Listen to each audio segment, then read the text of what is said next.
Jason, please. Jason here. This must be Lou Gramm. Yes, it is. How's it going with you? Goes good with me. How about you? Me, very good. I'm talking to you right now. How's the career going these days with the touring and stuff like that? Good. We're moving along. So you just played some a few Canadian dates there a few weeks ago, and now you got something coming out in August. Yes, that's right. Yeah, we played Bathurst and Boyle. How's it coming to the Maritimes, like for New Brunswick and stuff like that? Different type of territory for you. Yeah, a little bit different, but the audiences are still into it. Yeah, I'll tell you the thing that throws us when you go on at 10:30, 11:15, you play till midnight. Not used to that one. But you still enjoy it. Still enjoy it, definitely. Now, Lou, let's say life on the road. How's things going there? Is it getting better, or would you say the treatment and all that is good? I'd say it's very good. Yeah, yeah. I mean, there's certain things that are always the same, but by and large, I have no complaints. City after city, the same. It's always the same thing because you go to venues and nothing changes there. Well, I wouldn't say nothing changes, but there's a lot of the same old characters there, which is a good thing, Now, keeping your voice strong throughout these years, because right now I've seen some latest footage on YouTube. It's the teaser for the Midnight Blue 25th anniversary tour, and your voice is very powerful in that. Thank you. What would you say is your secret to making it sound as good now than it ever did? Well, no smoking, no drinking, and I think I do a lot of vocal exercises to keep the voice limber, and and the other thing, I think the most important thing is we don't play 4 or 5 shows in a row. Now, when you go on road, it's like mostly flying into shows, so you're more relaxed in a sense. Yeah, I think that has a lot to do with it. Living on a bus, which I've done a number of times, is not a great way to live. No matter what you're doing. It get hard on the system doing that night after night. It really does get hard on the system. It throws everything off. Now, let's say on set lists, like, do you perform different songs certain evenings, or like, and how do you go along to pick out the best songs for an audience in these types of shows nowadays?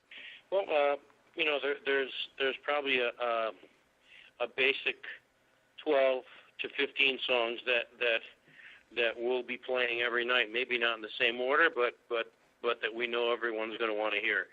And then there's another 6 or 7 songs that we swap around from night to night, and that keeps the set fresh for us, and keeps us on our toes, and I think the audience gets the best show that way. Do you interact with your fans after the show and stuff sometimes, meet them, sign autographs and stuff like that? Oh, yeah. Yeah, if we come out of the dressing room and we see a bunch of them waving at us from over the fence or something, we don't just get in the car and run. We go over there and we sign albums and autographs and T-shirts and whatever they need. It's a real good relationship. Now, Lou, let's say with this whole thing called social media and internet, would you say there's new audience members coming in, like a new generation of people that hasn't seen Lou Gramm before?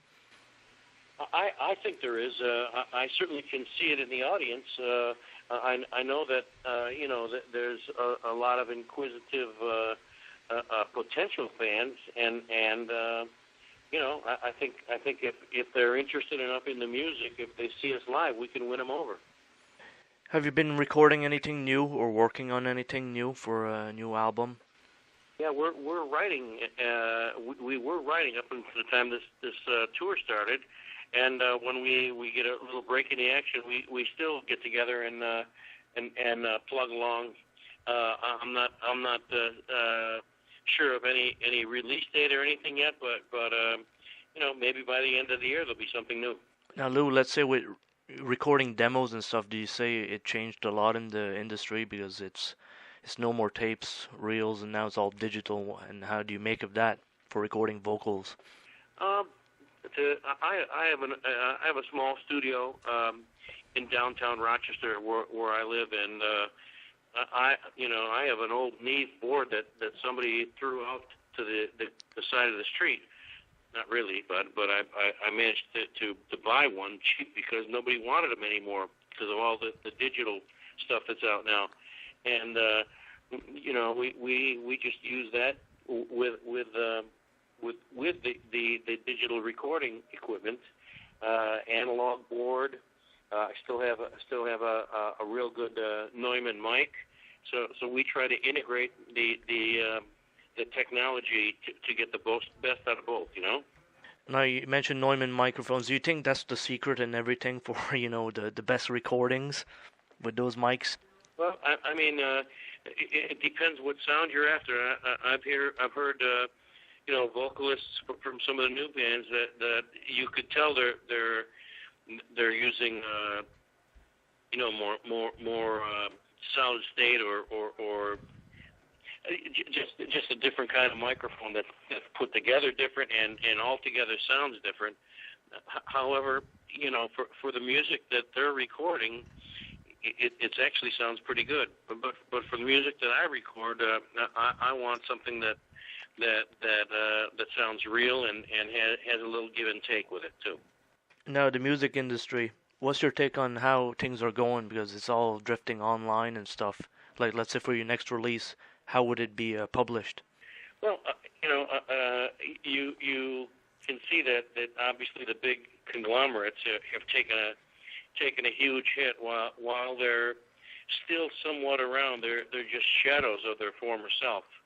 I could honestly tell you I didn't see that coming at first, but the opportunity that technology and the internet and avenues like that have brought have opened the game wide open for anybody to come through and storm the airwaves, and I think that kind of levels the playing field and actually excites me a lot more. And let's say, how does it feel like when you consider your voice is being heard on Canadian radio with Foreigner, every day, how many times a day on FM radio? It should be a good feeling that you're being played all the time. Oh, it's a very good feeling, I would never complain about it. The thing that I'd like to crack is to instead of all the old material being played, that in fact you could still put out a brand new album and get some airplay, and that's something that's a little bit of a struggle for veteran artists, And that's that's the way it's working all around. They're not playing the new material of anybody, it seems.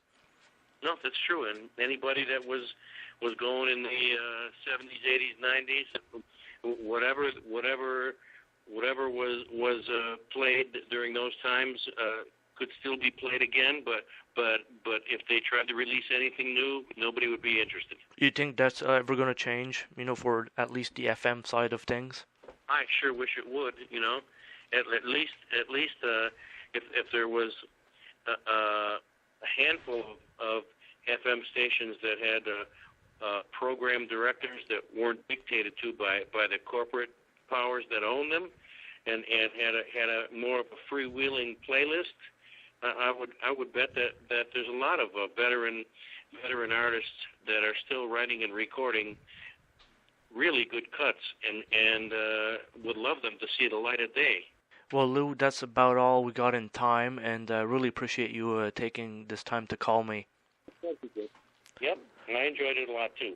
Well, you're welcome, and you have a great tour there in August. Thanks very much. Bye-bye.